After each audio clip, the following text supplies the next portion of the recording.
Raffi cuma ingin bekerja demi ibunya yang sakit. Tapi satu kesalahan kecil saat pamit membuat dia tersesat. Bukan hanya di jalan, tapi juga di antara dunia orang hidup dan orang mati. Dan saat dia akhirnya pulang, keluarganya justru sedang mengadakan tahlilan hari ke-40 untuk dirinya sendiri. Kalau kamu pulang hari ini, pastikan kamu masih benar-benar hidup.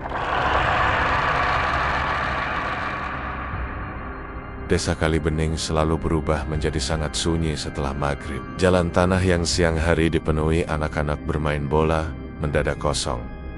Warung-warung menutup pintu lebih cepat. Lampu rumah penduduk hanya menyala redup sekedar kukap menerangi teras. Di kejauhan, suara jangkrik dan kodok dari sawah lebih dominan daripada suara manusia. Kadang hanya terdengar suara televisi samar dari dalam rumah rame-rame kayu yang pintunya sudah terkunci rapat di ujung desa. Berdiri sebuah rumah kayu sederhana yang sudah terlihat tua dimakan usia. Cat dindingnya mulai mengelupas beberapa papon, tampak diganti dengan kayu yang warnanya berbeda. Di rumah itulah Raffi tinggal bersama ibunya, Bu Sastro. Raffi berusia 25 tahun, bertubuh cukup tegap karena terbiasa bekerja kasar sejak muda. Namun wajahnya sering terlihat lelah, seperti orang yang terlalu cepat dewasa karena keadaan. Sejak ayahnya meninggal 5 tahun lalu akibat kecelakaan kerja, hidup mereka berubah drastis. Tak ada lagi penghasilan tetap. Semua kebutuhan rumah bergantung pada Raffi. Bu Sastro sendiri sudah tidak kuat bekerja seperti dulu. Tubuhnya semakin kurus, batuknya sering kambuh, dan kadang nafasnya terasa berat sampai harus duduk lama hanya untuk mengatur napas. Raffi sering merasa bersalah setiap kali melihat ibunya terbitek-bituk di malam hari. Beberapa kali Raffi mencoba bekerja di kota, tapi selalu gagal bertahan lama. Biaya hidup di sana terlalu tinggi. Akhirnya dia kembali ke desa dan bekerja serabutan. Kadang ikut panen padi tetangga, kadang menjadi buruh angkut pasir, kadang memperbaiki atap rumah warga. Upahnya cukup untuk makan sehari-hari, tapi jauh dari cukup untuk membawa ibunya berobat rutin ke dokter. Malam-malam Raffi sering terbangun hanya untuk memastikan ibunya masih tidur nyenyak. Di saat-saat seperti itu, perasaan tertekan datang. Dia merasa waktunya terus berjalan, sementara hidup mereka tidak berubah. Sampai suatu sore, saat Raffi membantu memperbaiki pagar rumah tetangga, temannya yang bernama Ujang datang menghampiri. "Vi, kamu masih nyari kerjaan tetap kan?" tanya Ujang sambil menyalakan rokok. Raffi mengangguk. "Iya, kenapa?" "Di Lembah Wangi ada proyek gede, bangun gudang sama perumahan. Butuh banyak pekerja, gajinya lumayan. Makan ditanggung lagi." Raffi langsung berhenti bekerja. "Serius?" "Iya, sepupuku kerja di sana. Katanya besok terakhir penerimaan pekerja." Tanpa banyak berpikir, Raffi langsung meminta nomor mandor proyek itu. Malamnya, dia menelepon dan ternyata masih ada lowongan. Raffi langsung diterima dan diminta datang besok pagi. Harapan langsung muncul. Dia membayangkan bisa mengirim uang lebih banyak untuk ibunya. Mungkin bisa membeli obat rutin. Mungkin bisa memperbaiki rumah yang sudah bocor di beberapa bagian. Malam itu Raffi sulit tidur karena terlalu bersemangat. Sayangnya, karena tidur terlalu larut, dia justru bangun kesiangan. Saat membuka mata, cahaya matahari sudah masuk lewat jendela bambu kamarnya. Dia meraih ponsel dan langsung terlonjak. Pukul 6 lewat. Padahal dia harus berangkat sebelum 6:30 agar tidak terlambat sampai ke proyek. Dengan panik, dia langsung melompat dari kasur, mandi secepat mungkin, lalu mengenakan pakaian kerja seadanya. Tasnya diisi asal-asalin dengan pakaian ganti dan handuk dari dapur. Suara Bu Sastro terdengar pelan, namun penuh perhatian. "Vi, makan dulu. Ibu sudah masak telur kesukaanmu." Aroma nasi hangat sebenarnya menggoda, tapi Raffi terlalu terburu-buru. "Nanti aja Bu, takut ketinggalan mobil," jawabnya sambil memasukkan dompet ke saku. Bu Sastro berjalan pelan ke depan, menahan napas karena langkahnya agak berat. Di tangannya masih ada piring berisi nasi dan telur dadar. "Pamit yang benar dulu, Nak," katanya lembut. Raffi hanya mencium tangan ibunya sekilas, hampir tanpa melihat wajah perempuan itu. Tak ada doa bersama seperti biasanya. Tak ada obrolan ringan sebelum berangkat. Bahkan Raffi tidak sempat makan satu suap pun. Dia langsung menuntun motor keluar halaman. Pintu rumah tertutup Sebelum suara motor menjauh, Bu Sastro sempat berbisik lirih, hampir seperti berbicara pada dirinya sendiri. Kalau pergi tanpa pamit, hati-hati nak. Jalannya suka bingung pulangnya, namun Raffi sudah terlalu jauh untuk mendengar. Awalnya perjalanan terasa biasa saja. Udara pagi masih segar. Sawah di kiri kanan jalan tertutup embun tipis. Perjalanan menuju Lembah Wangi seharusnya hanya 20 menit. 10 menit pertama, semua normal. Namun setelah itu, Raffi mulai merasa aneh. Dia melewati papan kayu besar, bertuliskan, "Selamat datang di Lembah Wangi." Raffi lega, berarti sudah dekat. Namun 5 menit kemudian, papan itu muncul lagi. Dia mengerutkan kening. Mungkin jalannya berputar, pikirnya. Tapi 5 menit setelahnya, papan yang sama kembali muncul. Persis sama, cat putihnya pudar, sudut kiri papan terkelupas. Perasaan tidak enak mulai merayap di dadanya. Dia terus melaju, mencoba berpikir positif. Mungkin dia salah mengambil jalur. Namun jalanan terasa semakin sepi.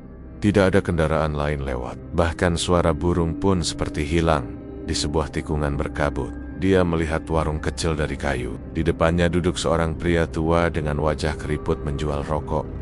Raffi berhenti, berharap mendapat petunjuk. "Pak, ini jalan ke Lembah Wangi sudah benar?" tanyanya. Pria itu menatap Raffi lama sekali. Tatapannya kosong namun terasa menembus. "Kamu mau kerja di sana?" Raffi mengangguk. Pria itu tersenyum tipis. Yang pergi tanpa kabar. Pulangnya suka bingung. Bulu kuduk Raffi langsung meremang.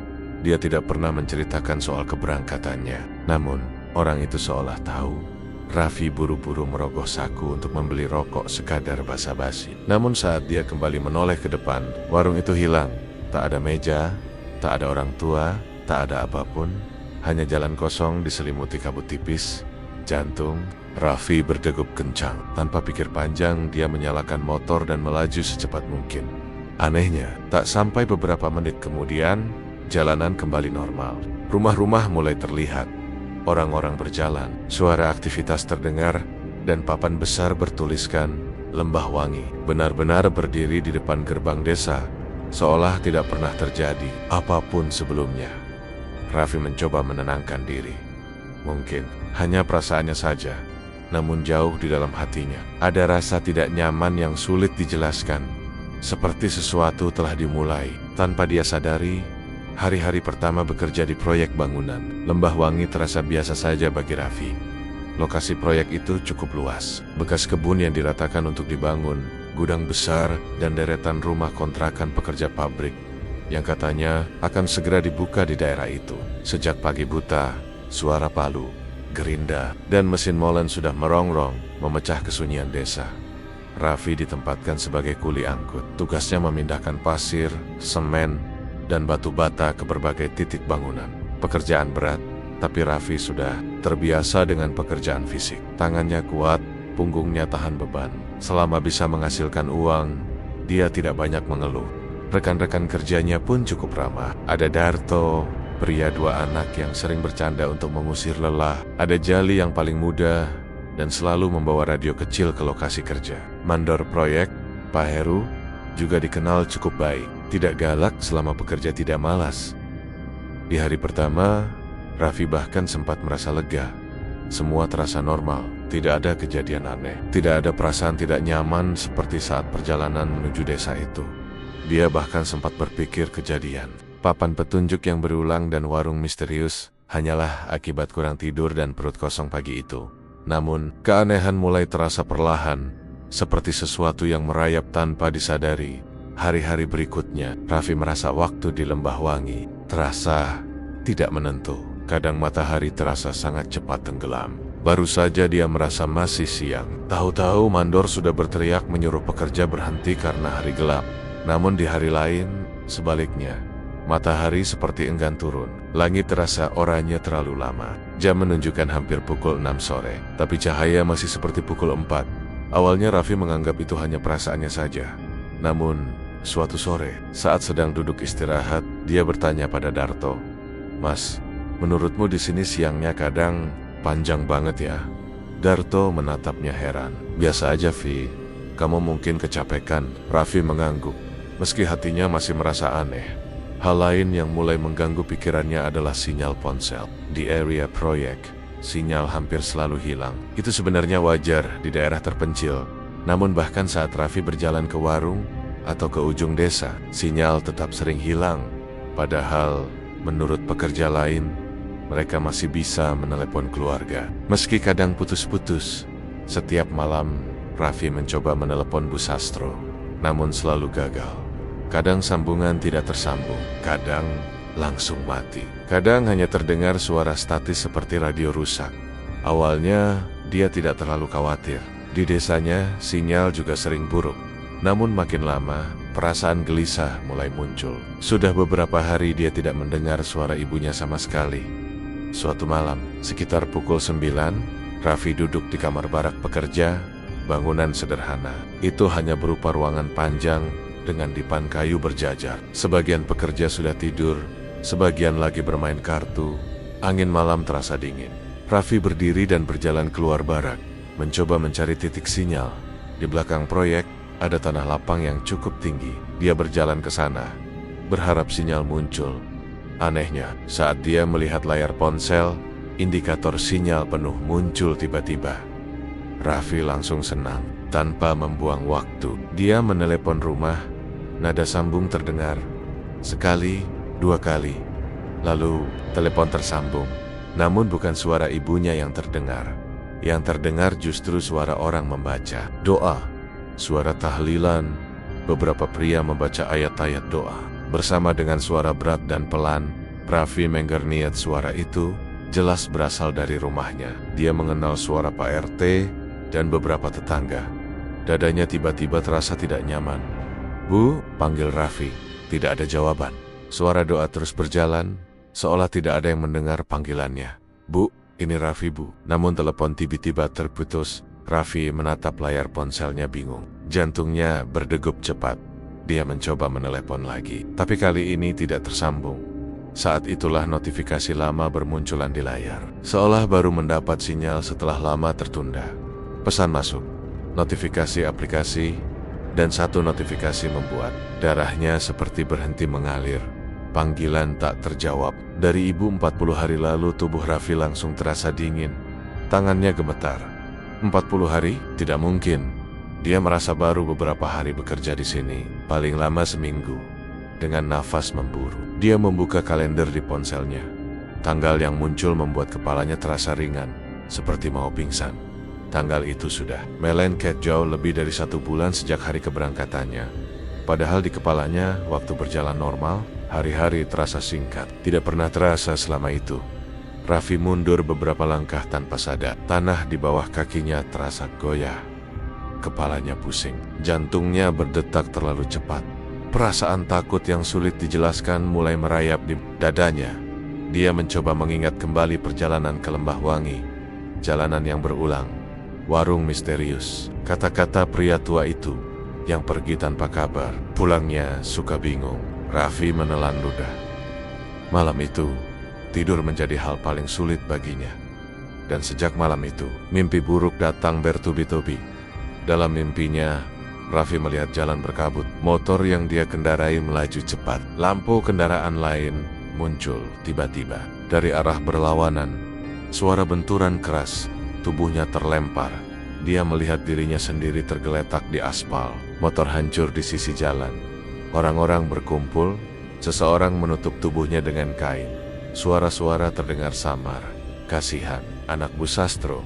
Baru mau kerja keluar desa. Belum sempat bantu ibunya. Raffi mencoba bangun, mencoba berteriak bahwa dia masih hidup. Namun tak seorang pun mendengar. Mimpi itu terasa sangat nyata. Dia terbangun dengan nafas terengah. Tubuhnya basah oleh keringat dingin. Jantungnya berdebar seperti habis berlari jauh. Dia menatap sekeliling. Semua pekerja masih tidur. Namun suara mimpi itu masih terngiang di kepalanya. Malam berikutnya, mimpi itu datang lagi. Dan lagi. Setiap kali detailnya semakin jelas. Wajah-wajah tetangga, tangisan ibunya, kain putih menutup tubuhnya, sampai okurnia. Raffi tidak lagi bisa membedakan mimpi dan ingatan. Tubuhnya mulai lemas di siang hari. Pekerjaan terasa lebih berat. Rekan-rekannya mulai bertanya apakah dia sakit. Namun Raffi hanya menggeleng. Ketakutan paling besar perlahan tumbuh di kepalanya. Sebuah kemungkinan yang ingin dia tolak. Tapi semakin sulit dihindari. Mungkin dia tidak pernah benar-benar sampai di Lembah Wangi. Mungkin kecelakaan itu benar-benar terjadi. Mungkin yang bekerja di proyek ini hanyalah dirinya yang tidak sadar sudah meninggal. Pikiran itu membuat dadanya sesak setiap kali malam datang. Akhirnya, setelah satu malam mimpi buruk yang paling jelas, Raffi membuat keputusan. Dia harus pulang. Apapun yang terjadi, dia harus melihat ibunya sendiri. Pagi itu, sebelum matahari terbit, Raffi sudah bangun.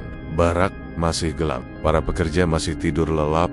Tanpa berpamitan pada siapapun, dia memasukkan pakaiannya ke tas. Tangannya gemetar saat menutup resleting.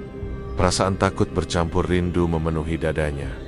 Dia berjalan keluar barak perlahan, seolah takut membangunkan orang lain. Udara pagi Lembah Wangi terasa aneh, sunyi, terlalu sunyi.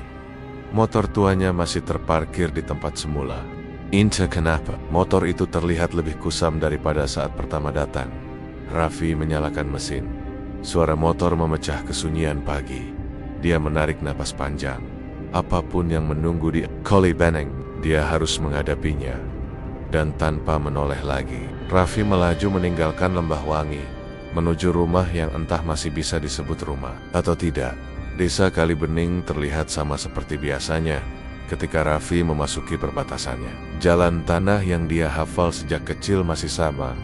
Sawah di kanan kiri tetap terbentang luas, dan pohon beringin besar di tikungan masuk desa masih berdiri kokoh, seperti penjaga yang tak pernah tidur. Namun suasananya terasa jauh berbeda. Desa itu terasa terlalu sunyi. Bahkan untuk ukuran desa yang memang selalu tenang. Tidak ada anak-anak bermain. Tidak terdengar suara orang bercakap di teras rumah. Boken anjing-anjing yang biasanya menggonggong pada orang asing pun tidak bersuara. Angin sore bertiup pelan, membawa aroma tanah basah. Namun di dalam dada Raffi justru muncul rasa sesak yang sulit dijelaskan. Semakin dekat dia ke rumahnya, semakin berat dadanya terasa. Seolah ada sesuatu di ujung jalan yang sebenarnya sudah dia ketahui, tapi tidak siap dia hadapi. Motor berhenti di depan rumah, mesin mati. Dan saat Raffi mengangkat kepala, perutnya langsung terasa kosong. Di depan rumahnya berjajar banyak sandal. Dan halaman rumah dipenuhi motor milik tetangga. Lampu rumah menyala terang, jauh lebih terang daripada biasanya. Suara orang-orang membaca doa terdengar dari dalam. Suara tahlilan. Tangan Raffi terasa dingin. Dia turun dari motor dengan langkah lemas, berjalan masuk melewati orang-orang yang duduk di teras. Anehnya, tidak satupun orang menoleh ke arahnya. Seolah dia tidak ada. Dia melangkah masuk ke ruang tamu Don Jantania, seperti berhenti berdetak. Di meja depan terpajang foto dirinya. Foto yang diambil saat acara pernikahan sepupunya tahun lalu. Wajahnya tersenyum memakai kemeja putih di sadet foto. Ada pita hitam kecil, beberapa bunga ditaruh di depannya. Ruang tamu dipenuhi orang membaca doa dengan khusyuk, dan di sudut ruangan duduk Bu Sastro. Tubuh ibunya tampak jauh lebih kurus. Wajahnya pucat, keriput di wajahnya terlihat semakin dalam. Matanya sembab, seperti sudah terlalu sering menangis sampai air matanya hampir habis. Raffi merasakan tenggorokannya kering. Tahlilan hari ke-40 untuk dirinya. Kakinya terasa lemas. Dunia seolah berputar pelan. Dia melangkah mendekati ibunya. "Ibu," panggil Raffi pelan. Tidak ada jawaban. Ibunya tetap duduk diam, menatap lantai. Raffi mencoba lagi. Suaranya sedikit lebih keras. "Ibu, ini." Tak satupun orang menoleh. Suara doa tetap berjalan. Raffi dengan gemetar mengulurkan tangan, mencoba menyentuh bahu ibunya. Namun tangannya menembus tubuh Bu Sastro seperti menembus kabut. Tubuh Raffi langsung terasa dingin. Air mata jatuh tanpa bisa dia tahan. Saat itulah seseorang berdiri di sampingnya. Raffi menoleh dan langsung terkejut. Pria tua penjual rokok yang dia temui di perjalanan menuju Lembah Wangi berdiri di sana. Namun kini wajahnya lebih jelas. Matanya dalam, penuh ketenangan, seolah sudah melihat banyak hal yang tak mampu dipahami manusia. "Mbah, siapa?" Suara Raffi bergetar. Pria tua itu menjawab tenang. Aku Sanip. Raffi menatapnya bingung dan takut. Mbah, kenapa saya begini? Saya mau pulang. Saya mau ketemu ibu. Mbah Sanip menatap Bu Sastro yang duduk lemah. Kamu belum bisa pulang. Air mata Raffi semakin deras. Kenapa Mbah? Saya mau pulang. Sanip menghela napas pelan. Karena hatimu masih meninggalkan luka. Raffi terdiam. Kamu pergi dengan tabuk. Kamu lebih mementingkan pekerjaan daripada restu ibu. Kamu pergi tanpa doa, tanpa sarapan, tanpa pamit yang benar. Hati ibumu tertinggal terluka. Setiap kata terasa menusuk dada Raffi. Dia teringat pagi keberangkatannya. Wajah ibunya yang menahan napas di dapur. Suara lembut yang dia abaikan. Raffi menutup wajahnya. Saya cuma mau cari uang buat ibu. Sanip mengangguk. Niatmu baik, tapi caramu salah. Orang tua itu pintu pulang. Kalau kamu menutupnya sendiri, kamu bingung jalan kembali. Tangis. Raffi pecah. Saya harus bagaimana Mbah? Sanip menatapnya dalam. Perbaiki dulu yang kamu rusak, baru kamu bisa tenang. Malam itu, di antara doa-doa yang terus dibacakan orang-orang, Raffi melakukan penebusan terakhirnya. Dia berdiri di depan ibunya, menundukkan kepala, dan dengan seluruh penyesalan di hatinya, dia meminta maaf secara batin. Maaf karena pergi tanpa benar-benar pamit. Maaf karena meninggalkan ibunya dengan hati khawatir. Maaf karena terlalu sibuk mengejar uang, sampai lupa bahwa restu orang tua lebih penting dari segalanya. Air mata Bu Sastro tiba-tiba mengalir deras, meski tidak ada satupun orang tahu kenapa. Langkah berikutnya, Sanip membawa Raffi ke kamar orang tuanya. Di sudut lemari, tergantung peci milik almarhum ayahnya. Peci itu dulu selalu disimpan rapi. Namun beberapa minggu sebelum pergi, Raffi memindahkannya. Sembarangan saat membersihkan lemari, Sanip berbisik, kembalikan amanah yang kamu abaikan. Dengan tangan gemetar, Raffi mengangkat peci itu dan meletakkannya kembali di tempat semula. Anehnya, angin pelan berhembus di dalam kamar yang tertutup rapat, seperti ada sesuatu yang ikut tenang. Kemudian, Sanip membimbing Raffi keluar rumah. Di luar, seorang anak kecil berdiri di dekat pagar, menatap rumah itu dengan wajah lapar. Anak itu sering membantu warga mengambil air demi mendapatkan uang receh. Sanip berkata pelan, sedekah tanpa nama, supaya egomu benar-benar hilang. Raffi mengingat uang terakhir hasil kerjanya di proyek. Tanpa sadar, uang itu kini ada di sakunya. Dia menyerahkannya pada anak kecil itu. Anak itu tampak bingung, tapi wajahnya langsung berseri. Terima kasih mas. Suara anak itu terasa jauh, seolah berasal dari tempat lain. Saat Raffi kembali masuk rumah, sesuatu berubah. Aroma bunga kenanga tiba-tiba menyebar di seluruh ruangan. Wangi lembut yang sangat dikenal. Raffi, itu bunga kesukaan ibunya. Bu Sastro mendadak menoleh, seolah merasakan sesuatu. Air matanya kembali mengalir, tapi kali ini wajahnya tidak lagi sepenuhnya sedih. Seperti seseorang yang akhirnya merasakan kehadiran orang yang dirindukan di meja dipek. Secarik kertas jatuh pelan. Orang-orang yang duduk membaca doa terkejut. Salah, satu tetangga mengambil kertas itu. Tulisan tangan muncul perlahan di sana. Tulisan Raffi. Bu, maaf Raffi, pergi tanpa pamit. Terima kasih sudah jadi rumah terbaik. Raffi pulang sekarang. Doakan Raffi tenang. Tangis Bu Sastro pecah, namun kali ini tidak histeris. Dia memeluk kertas itu di dada. Ibu maafkan kamu nak, pulang yang tenang. Suara ibunya lembut, penuh keikhlasan. Dan untuk pertama kalinya sejak Raffi pergi, wajah Bu Sastro terlihat tenang. Sementara itu, Raffi merasakan tubuhnya semakin ringan. Beban yang selama ini menekan dadanya perlahan hilang. Dia menoleh pada Mbah Sanip, pria tua itu, tersenyum tipis. Sekarang kamu sudah tahu, pulang itu bukan soal jarak. Kabut tipis perlahan menyelimuti pandangan Raffi. Suara doa, suara tangis, dan suara desis perlahan menghilang. Tubuhnya terasa hangat, ringan, tenang, dan perlahan. Sosok Raffi lenyap di telan kabut malam. Sejak malam itu, warga Kalibening selalu mengingat satu pesan yang diwariskan dari cerita Raffi, bahwa pulang yang paling benar Bukan soal seberapa jauh kita pergi, tapi bagaimana kita menjaga adab saat meninggalkan rumah, karena kadang yang sulit bukan mencari jalan pulang, tapi mendapatkan izin untuk kembali.